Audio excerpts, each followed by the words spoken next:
Hello viewers, welcome back to Al-Asad. This is Frank Perrin, and today I'm going to be going through a little bit of an experiment that I did with one of my students earlier today to talk about the effectiveness and test out different scenarios of the use of the Bazuband as a defensive piece of armament. Now, yes, I know what you're saying. All armament is defensive, but what I mean is more so actively using it as a shield. And I say this because there are several accounts in Persian records that talk about using the Bazuband if your shield has been destroyed, if your shield has become unusable, or like as an extension of your shield even. And I'm going to go ahead, I'm going to put those sources down below in the comments, like, so you can see where they're from. And generally it's referred to of like absorbing a heavier blow down from the top by using the Bazuband to block the incoming or meet the incoming strike. I'm going to go ahead and just put up on the screen and remind you what Bazubands are. Bazubands are essentially arm guards, but they cover the forearm. Some of them actually cover the entire hand with plate and mail.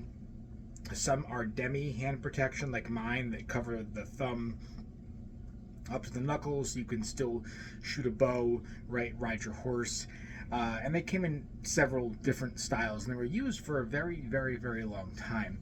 So I wanted to go ahead and just test this out in different scenarios. And in this scenario, we went ahead and we used things like a jandar, which is like a curved qatar, and dal together. My opponent used a separ and kame. Sometimes we just did single weapons. I used hanjar and separ together against him. We kind of wanted to see how these would work out, and the results were actually very, very effective. And I would definitely say that this has a lot of validity even in modern armored combat. Obviously, if they did it back then, why wouldn't it work today? Well, a lot of people just quite frankly don't feel comfortable with throwing their arm into a weapon, right? But it really goes to show how good and how solid Iranian armor making was, right? To be able to withstand those blows hard enough to be able to absorb the shock, and in some cases even reported as breaking the opponent's incoming weapon. So I'm going to go ahead and I'm going to lay out what a Bazuband is right here. And now I'm going to go ahead and give you some commentary on some of our fights today.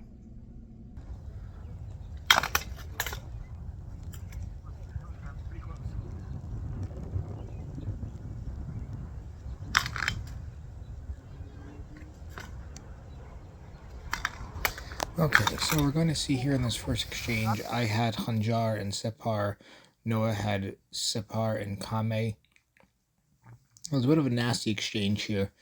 But where the Bazuband comes into use here is he winds up cracking me really good on the forearm with the shield, but it absorbed the blow and I stabbed right over it, and I was able to use my separ to block his kame thrust. So I met his shield with like a shield check of my own.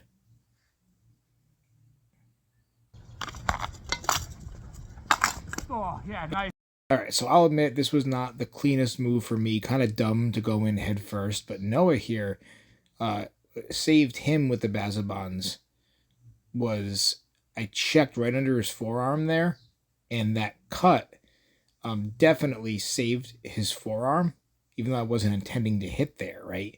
The hanjar definitely stopped that, and then right there he got me right in the stomach. And I did land an after blow in the head, but that was a dumb move on my part. But his Bazuband definitely saved his forearm there.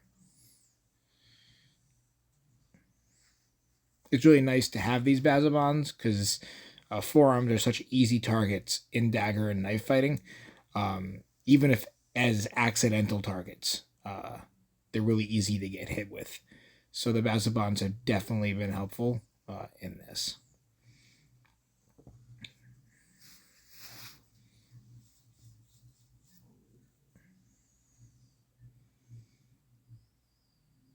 This next one is a little more subtle.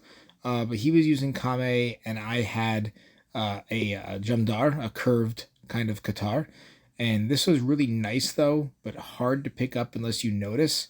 So he comes in for a thrust to my face, and I deflect it with my Qatar, right? But then continue to guide it with my Bazuband and then countercut him right to the head. And when he comes back, I use my left Bazuband to push his Kame away as I escape. So I felt myself very naturally wanting to use these Bazubands as, active deflection. So I definitely think there's a piece here to look at concerning Bazubands in combat, and looking at them as less of shields